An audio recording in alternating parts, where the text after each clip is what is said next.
दोस्तों, स्वागत है आपका करंट अफेयर डिस्कशन में। आज दिनांक 22 जुलाई 2023 है। हम द हिंदू के, इंडियन एक्सप्रेस के, पीआईबी के और बाकी सभी न्यूज़पेपर्स की जो कटिंग है वो डिस्कस करेंगे और उसके साथ में स्टैटिक पार्ट जो उससे लिंक होता है वो भी डिस्कस करेंगे। चलते हैं फर्स्ट न्यूज़ आर्टिकल पे। फर्स्ट न्यूज़ आर्टिकल है कि जो श्रीलंका के प्रेसिडेंट है उनका इंडिया में विजिट है, तो वहाँ पे हमारे ऑनरेबल प्राइम मिनिस्टर ने जो 13th अमेंडमेंट है उसको इम्प्लीमेंट करने के ऊपर काफ़ी जोर दे रहे हैं। 13th अमेंडमेंट क्या है उसकी बेसिक डिस्कस करते हैं। ये 1987 में जब इंडिया श्रीलंका का अकॉर्ड साइन हुआ था, देन उस टाइम हमारे prime minister honourable Rajiv Gandhi ji थे। तो उस टाइम पे ये था कि जो प्रोविंसेस थे, स्पेशली जो एक वहाँ पे तमिल कम्युनिटी है, एक सिंगली कम्युनिटी है, तो सिंगली वहाँ पे मेजोरिटीज हैं। तो तमिल कम्युनिटी मेनली माइग्रेटेड हैं, इंडिया से माइग्रेटेड हैं, कुछ एंशिएंट टाइम से वहाँ पे सेटल्ड हैं। तो जो नॉर्थ ईस्टर्न पार्ट है, जफना रीजन बोलते हैं उसको, जफना रीजन, वहाँ पे ये तमिल बहुत ज़्यादा रहते हैं। तो उनको डिवोल्यूशन ऑफ द पावर की बात की थी, उनकी प्रोविंशियल गवर्नमेंट को सेटअप करने की 13 अमेंडमेंट में बात की थी। जो तमिल्स के थे उनको राइट टू सेल्फ डिटर्मिनेशन, मतलब उनके जो हेल्थ, एजुकेशन, जितने इशूज़ थे उनको हैंडल करना और वो अपने आप को गवर्न करें। सेम उनको वोटिंग राइट्स के ऊपर बात थी। और उनकी लैंग्वेज, क्योंकि मैक्सिमम वहाँ पे सिंगली हैं, तो वहाँ पे एग्ज़ाम जो भी स्टेट सर्विस एग्ज़ाम होते हैं, सिविल सर्विस एग्ज़ाम होते हैं, उसमें सिंगलिश को ज़्यादा बढ़ावा दिया गया था, उनके लैंग्वेज के राइट। तो ये सब राइट्स के ऊपर यहाँ पे डिस्कस करने की बात की। और यहाँ पे श्रीलंकन प्रेसिडेंट ने इंडिया को बहुत ही प्रेज भी किया है, क्योंकि इंडिया ने अभी थोड़े दिन पहले श्रीलंका में क्राइसिस थे, खास करके फाइनेंशियल क्राइसिस, क्योंकि चाइना की डेट ट्रैप पॉलिसी के कारण हम्बंदों तो पोर्ट उन्होंने लीज पे ले लिया। उसके बाद इंडिया ने वेस्ट टर्मिनल जो इनका कंटेनर है उसको इंडिया ने ले रखा है अलोंग विद द जापान, ताकि उसको इम्प्लीमेंट किया जाए। फिर इंडिया ने आईएमएफ में से जो लोन मिलना था श्रीलंका को, उसमें भी सबसे पहले इंडिया ने हेल्प किया। लाइन ऑफ क्रेडिट बहुत ज़्यादा प्रोवाइड करते हैं, क्योंकि श्रीलंका एक बहुत ही स्ट्रेटजिक लोकेशन, इंडिया के जो मेरीटाइम गोल उनको अचीव करने के लिए जब भी क्राइसिस होते हैं इंडिया फर्स्ट रेस्पॉन्डर रहता है श्रीलंका के लिए। तो ये फर्स्ट न्यूज़ थी हमारी। चलते हैं नेक्स्ट न्यूज़ के ऊपर।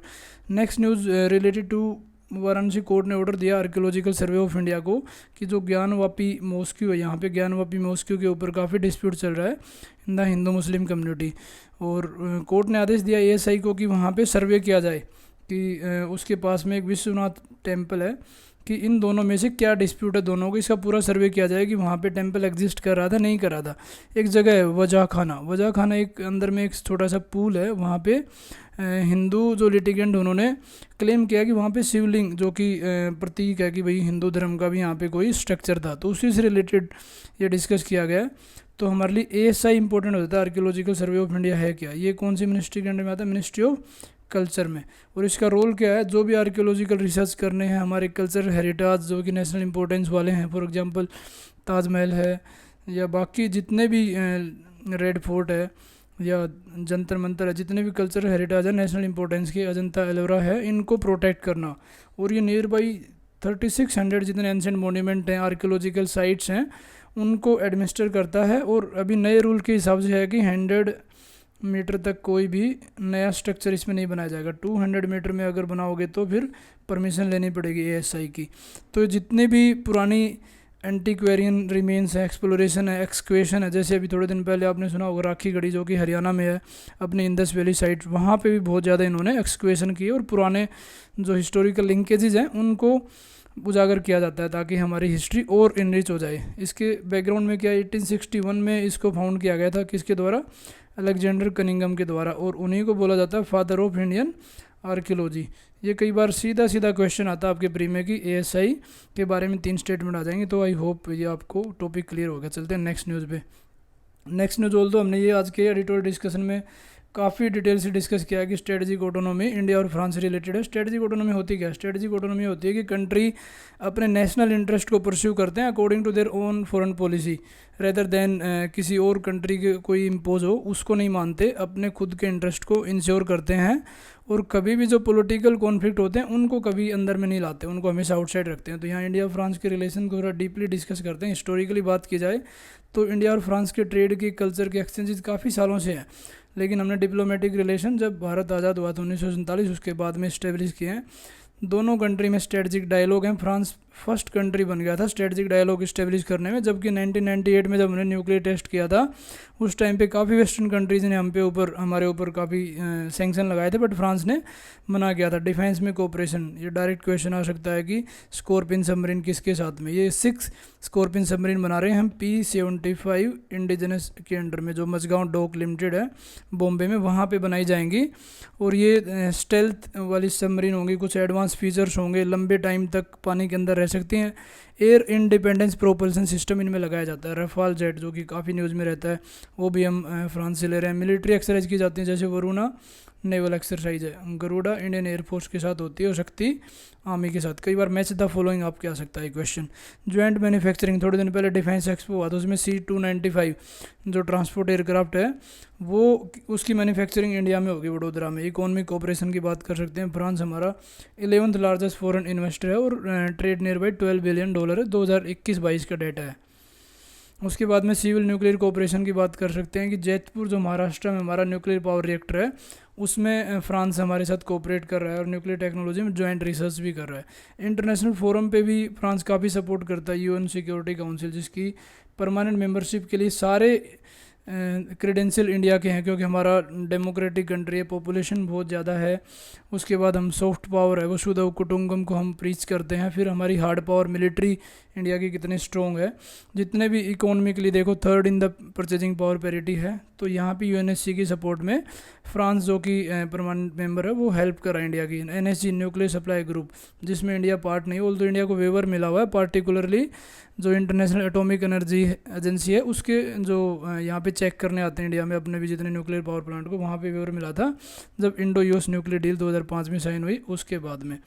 बट फ्रांस काफ़ी अच्छा कोऑपरेशन कर रहा है बाकी फोरम पे, जैसे ISA का एग्जांपल ले सकते हैं, जो COP17 में इंडिया और फ्रांस ने दोनों ने बनाए थे इंटरनेशनल सोलर अलायंस की, सोलर एनर्जी को बूस्ट करने के लिए। इसी में हमारा पंच अमृत का रिसेंटली प्राइम मिनिस्टर ने टारगेट रिवाइव किया, जिसमें 450 गीगावाट हम करना चाह रहे हैं सोलर पावर से, जिसमें 2.5 से 3 बिलियन जो कि कार्बन सिक्वेस्ट्रेशन के लिए CO2 को कम करेंगे। उसके बाद में 40% हम नॉन फॉसिल फ्यूल से करें, इसको ही बढ़ाने का टारगेट है। मैरीटाइम कोऑपरेशन की बात करें तो फ्रांस, क्योंकि इंडियन ओशन और इंडो पैसिफिक बहुत ज़्यादा न्यूज़ में रहता था, यहाँ पे भी दोनों कंट्री का अच्छा खासा कोऑपरेशन। स्पेस की बात करें तो हमारा मार्स ऑर्बिटर मिशन में मोम जिसको बोलते हैं, उसके बाद चंद्रयान 3 में भी इनका अच्छा कंट्रीब्यूशन है। फिर गगनयान 3 जो लॉन्च कर रहा है इंडिया भी करने वाला है, उसमें भी अपना इसरो और CNS जो यहाँ की स्पेस कोऑपरेशन एजेंसी, दोनों आपस में बहुत अच्छा कोऑपरेट कर रहे हैं सैटेलाइट बनाने में, बाकी चीज़ों में। एजुकेशन की बात करें तो आपस में एक दूसरे की डिग्रीज को वहाँ पे रिकॉग्नाइज किया जाता है। इकोनॉमिक कोऑपरेशन, एनवायरमेंटल कोऑपरेशन तो देख ही सकते हो कि Indo French year of the environment भी हमने इस्टेब्लिश किया हुआ है। उसके साथ में हाइड्रोजन, गवर्नमेंट ने थोड़े दिन पहले हाइड्रोजन के लिए बिल भी इंट्रोड्यूस किया था कि हाइड्रोजन एनर्जी, जिसमें blue hydrogen, green hydrogen, mainly focus green hydrogen पे रहेगा, बट फिलहाल हम ब्लू हाइड्रोजन और ब्राउन हाइड्रोजन प्रोड्यूस कर रहे हैं। ब्लू इकोनॉमी जो कि इंडियन ओशन हमारा नियर बाई 75,000 स्क्वायर किलोमीटर जो हमें यूनक्लोस ने दिया है और इंटरनेशनल सी बेड अथॉरिटी ने अलॉट किया इंडिया को, ठीक है। तो यहाँ पे भी हमारा दोनों का अच्छा कोऑपरेशन है एनवायरनमेंट को प्रोटेक्ट करने के लिए। नेक्स्ट न्यूज़ बेल से रिलेटेड है, जो स्टेलवाद है जिसके ऊपर काफ़ी ज़्यादा एलिगेशन लगे रिलेटेड टू जो गुजरात में 2002 में राइट्स हुए थे कि उन्होंने काफ़ी एविडेंस को फैब्रिकेट करने की कोशिश की। तो हमारे लिए इंपॉर्टेंट होता था बेल 3 तरह की इंडिया में, रेगुलर बेल, इंटरिम बेल और एंटिसिपेटरी। रेगुलर बेल वो होती है जब इंडिविजुअल कोई ऑलरेडी अरेस्ट कर रखा है और पुलिस की कस्टडी में है, तो ये CRPC में प्रोविजन है 437 और 439 में कि उसको बेल ग्रांट की जा सकती है। इंटरिम बेल क्या होती है, जब रेगुलर बेल या एंटिसिपेटरी बेल दोनों में से कोई भी अप्रूव नहीं हुई, उसके बीच में अगर बेल देनी पड़े तो उसको इंटरव्यू बेल बोलते हैं। एंटिसिपेटरी क्या होती है, जब कोई किसी के ऊपर सस्पेक्ट है या कोई एलिगेशन है या कोई एक्यूजेशन लगा लेकिन उसको अभी तक अरेस्ट नहीं किया गया, लेकिन उससे पहले अगर कोर्ट उसको बेल दे देता है तो उसको बोलते हैं एंटिसिपेटरी, और ये सेक्शन 438 ऑफ द CRPC में दिया हुआ है। अब कुछ ऑफेंस देख लेते हैं, होता है बेलेबल और एक नॉन बेलेबल। बेलेबल ऑफेंस कौन सा होता है, जिसमें इंडिविजुअल को बेल मिल सकती है, ये 3 साल से कम जिसमें सज़ा होती है उसको बेलेबल ऑफेंस बोलते हैं। सेम कॉग्निजेबल के लिए होता है। सीरियस ऑफेंस होते हैं जिसमें बेल नहीं दी जा सकती जब तक कि कोर्ट की डायरेक्शन नहीं दी जाए और उनके डिस्क्रिशन ना हो। कॉग्निजेबल ऑफेंस जिसमें police officer without warrant, otherwise क्या होता है पुलिस ऑफिसर को अरेस्ट करने के लिए वारंट की ज़रूरत होती है जो मजिस्ट्रेट के द्वारा इशू किया जाता है, या डिस्ट्रिक्ट जज के द्वारा इशू किया जाता है। तो कॉग्निजेबल ऑफेंस वो होते हैं जिसमें विदाउट वारंट आप एक्यूज को अरेस्ट कर सकते हो। नॉन कॉग्निजेबल कौन से होते हैं? पुलिस को अरेस्ट करने के लिए वारंट की जरूरत पड़ती है कोर्ट के द्वारा या मजिस्ट्रेट के द्वारा।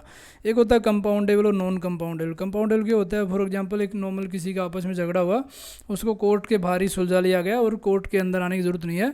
जैसे एग्जाम्पल दिया कि अगर आप बिना टिकट के या बस या ट्रेन में कर रहे हो तो कंपाउंडेबल है, ये आराम से हो जाएगा। बट जो सीरियस ऑफेंसेज होते हैं जैसे मर्डर का हो गया, चोरी का हो गया, फ्रॉड, डकैती, ये सब नॉन कंपाउंडेबल होते हैं, ये बाहर सेटल नहीं हो सकते, कोर्ट के डिसीजन के बाद इनको सेटल किया जाएगा। चलते हैं नेक्स्ट न्यूज़ पे। नेक्स्ट न्यूज़ जो हाउस का पार्लियामेंट्री पैनल है उन्होंने अप्रूव कर दिया डिफेंस बिल। ये किससे रिलेटेड था? इंटर सर्विस ऑर्गेनाइजेशन से रिलेटेड था। तो यहाँ पे हमारे दो चीज़ें इंपॉर्टेंट होती है, एक तो पार्लियामेंट्री कमेटी, इसको हम डिस्कस करेंगे। पहले इसका कॉन्टेक्स्ट देख लेते हैं। अभी थोड़े दिन पहले इन्होंने पार्लियामेंट्री कमेटी ने उसको अप्रूव कर दिया, जो office in command of the inter service organisation और कमांडर इन चीफ। ये होता क्या है कि जैसे तीन फोर्सेस हैं, आर्मी, नेवी एंड एयरफोर्स, ये तीनों अपने अपने एक्ट के द्वारा गौन होती हैं। आर्मी एक्ट होता है, नेवी एक्ट होता है, एयरफोर्स एक्ट होता है। बट अभी क्या हो रहा है, बहुत ज़्यादा इंटीग्रेशन पे फोकस कर रहे हैं। जैसे स्ट्रेटजिक फोर्स कमांड है जो हमारे अंडमान निकोबार में, डिफेंस स्पेस एजेंसी जो हम बना रहे हैं, ज्वाइंट ट्रेनिंग होती है जैसे नेशनल डिफेंस अकेडमी में, नेशनल डिफेंस कॉलेज में, जहाँ पे क्या होता है तीनों आर्म्ड फोर्सेज के पर्सन को एक साथ रहना पड़ता है। बट जब भी कोई डिसिप्लिनरी एक्शन लेना हो, कोई एडमिनिस्ट्रेटिव इशू हो, तो जो पेरेंट डिपार्टमेंट है, फॉर एग्जांपल नेवी का कोई जवान है, ऑफिसर है, जिसने कोई गलती की, उसके ऊपर डिसिप्लिनरी एक्शन लेना है, तो इंडिविजुअल जो पेरेंट ऑर्गेनाइजेशन है नेवी को ही भेजना पड़ता था। बट अब अगर ये बिल पास हो जाएगा इंटर सर्विस ऑर्गेनाइजेशन, तो जो भी ऑफिसर यहाँ पे कमांड कर रहे होंगे उनको वहाँ भेजने की जरूरत नहीं होगी और इससे स्मूथनेस ऑफ द एडमिनिस्ट्रेशन होगी, डिसिप्लिन मेंटेन होगा। और आर्म्ड फोर्सेज तो आपको बताइए कि हमारे front line saviour of the country है, तो उससे रिलेटेड ये था।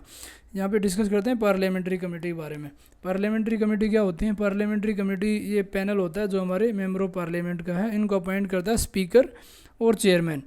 ये अपनी अथॉरिटी ड्रॉ करते हैं कॉन्स्टिट्यूशन के आर्टिकल 105 एंड 118 से। और ये दो तरह की होती हैं, एक होती है स्टैंडिंग पार्लियामेंट्री कमेटी जो हर साल फॉर्म होती हैं, और एक होती है एडॉक जिनको एज पर द रिक्वायरमेंट उसके द्वारा की जाती है। पार्लियामेंट्री कमेटी मेनली जो पार्लियामेंट के फंक्शन है उसको स्मूथन करने के लिए, क्योंकि पार्लियामेंट के पास में ह्यूज वर्कलोड होता है, उसको कम करने के लिए यहाँ पे एक्सपर्ट्स आते हैं। ठीक है, एमपीज़ के ऊपर कोई डिफेक्शन वाली या बाकी कोई बाइंडिंग नहीं होती, ये बाकी लोगों की एडवाइस ले सकते हैं, उसको वर्कलोड को कम करके और इनरिचमेंट व्यू दे सकते हैं, तो उसलिए पार्लियामेंट्री कमेटी फॉर्म की जाती है। नेक्स्ट न्यूज़ पे चलते हैं। नेक्स्ट न्यूज़ असम राइफल से रिलेटेड है। इन्होंने सिटीजन फाइल की है इम्फाल में, वहाँ पे भी थोड़ा ज़्यादा इंस्टेबिलिटी चल रही है, जहाँ पे एक chief of coordinating committee on Manipur integrity, एक सिविल सोसाइटी ग्रुप है, उन्होंने कोई एलिगेशन लगाया था असम राइफल के ऊपर कि आपके पर्सनल के कारण यहाँ पे वायलेंस ज़्यादा हो रहा है और आपने एक्स्ट्रा जुडिशल किलिंग की है और कुछ वीमेन के प्रति भी सेक्सुअल एक्सप्लोटेशन के केसेस लगाए। तो असम राइफल ने बताया कि आपके एलिगेशन सारे गलत हैं। इवन लोगों ने काफ़ी डिमांड की वहाँ के कि असम राइफल को हटा के कोई दूसरी सेंट्रल आर्म्ड पुलिस फोर्सेज को यहाँ पे डिप्लॉय किया जाए, क्योंकि ये असम राइफल बहुत ज़्यादा यहाँ पे एक्स्ट्रा जुडिशल किलिंग या चीज़ें कर रही हैं। तो इसी में जो हमारे लिए इंपॉर्टेंट हो जाता है, एक तो असम राइफल, एक 124 यहाँ पे सेडिशन की बात की, ये इंपॉर्टेंट हो जाता है। तो बेसिक डिस्कस करते हैं असम राइफल का। असम राइफल है क्या? ये एक one of the 6 central armed police force है। बाकी कौन कौन सी हैं? एक सीआरपीएफ है, बीएसएफ है, एसएसबी है, सीआईएसएफ है, एनएसजी है। तो सीआरपीएफ क्या करती है? Internal security. बीएसएफ बताया था पाकिस्तान और बांग्लादेश बॉर्डर की सिक्योरिटी। एसएसबी नेपाल और भूटान पे। सीआईएसएफ जो कि इंडस्ट्रीज़ को सिक्योरिटी प्रोवाइड करना एयरपोर्ट पे, मेट्रो पे।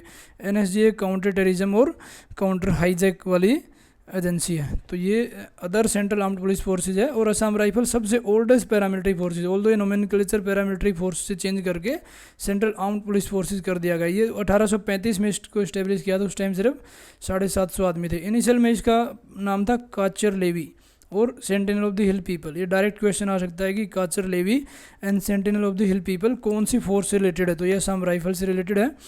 ये इनिशियल में इसका पर्पज़ ये था कि जो ब्रिटिश ने किया गया था नॉर्थ ईस्ट में, यहाँ पे टी गार्डन बहुत ज़्यादा थे जो भी क्राउन के थे, उनको प्रोटेक्ट करने के लिए एज ए मिलिशिया था, और जो ट्राइब्स के जो रेड होती थी उससे प्रोटेक्ट करने के लिए था। बट बाद में 1917 में इसका काम बहुत अच्छा था। ड्यूरिंग द वर्ल्ड वार 1 इसका नाम चेंज करके इसको असम राइफल बना दिया गया। इनिशियल में इसकी जो बटालियन थी वो दरांग बटालियन थी, वो वर्ल्ड वार 1 के आसपास में उसको रेज किया गया था।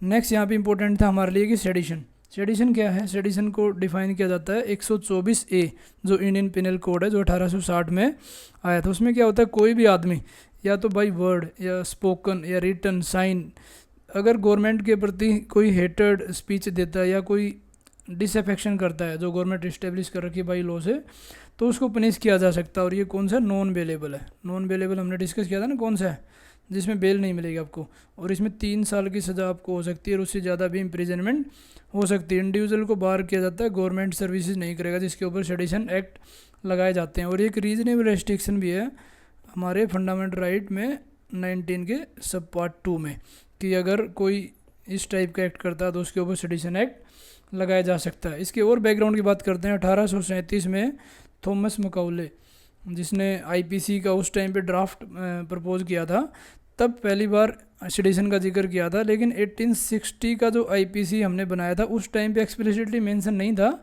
इसको 1870 में जेम्स स्टीफन ने इसको इंट्रोड्यूस किया था सेडिशन को, और तब से लेकर अब तक ये हमारे कानून में है। ऑल्दो इसका काफ़ी क्रिटिसिज्म भी होता है कि कई बार इसको मिसयूज़ किया जाता है, पॉलिटिकली किया जाता है, क्योंकि उस टाइम पे हमारे जो ग्रेट लीडर्स थे तिलक के अगेंस्ट में, नेहरू के अगेंस्ट में, गांधी जी के अगेंस्ट में इसको यूज़ किया गया।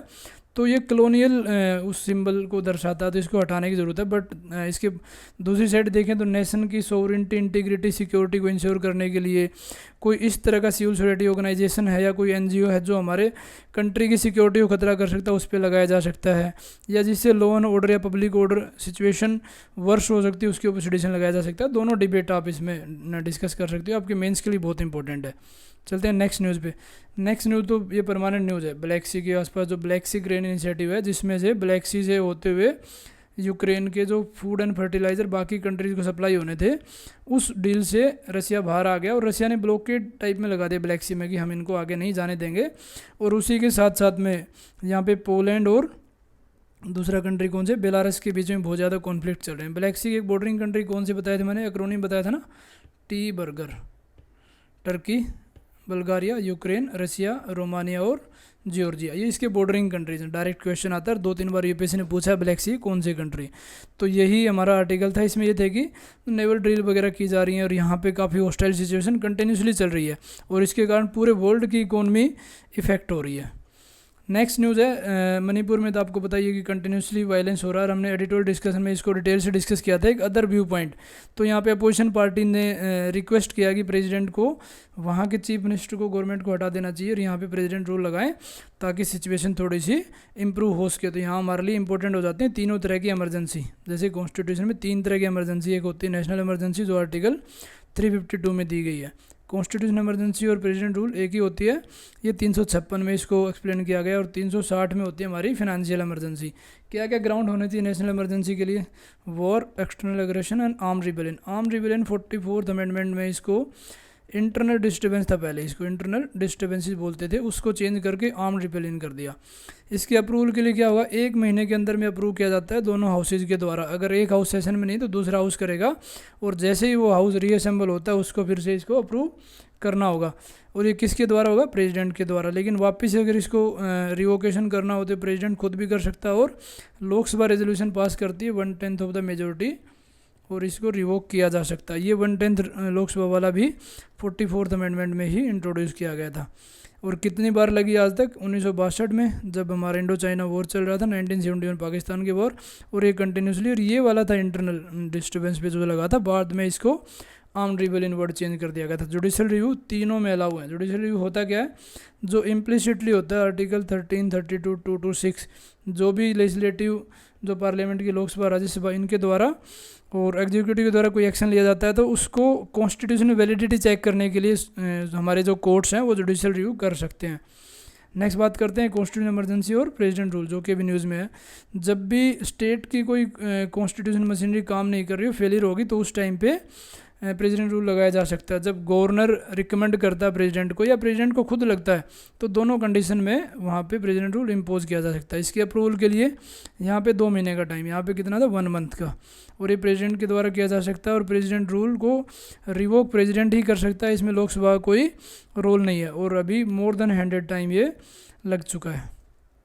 फाइनेंशियल इमरजेंसी बात करते हैं जो आर्टिकल 360 में मेंशन है, जब भी कंट्री में लगता है कि प्रेसिडेंट को लगता है कि फाइनेंशियल इंस्टेबिलिटी हो सकती है और फाइनेंस को कंट्री को खतरा हो सकता है, तो उस टाइम पे ये लगाई जाती है, और इसके लिए भी 2 महीने का टाइम, ठीक है, और ये प्रेसिडेंट के द्वारा रिवोक की जाती है। अभी तक कोई भी कंट्री में फाइनेंशियल इमरजेंसी नहीं लगी है। तो ये था हमारा आज का current affair discussion. Thank you for watching.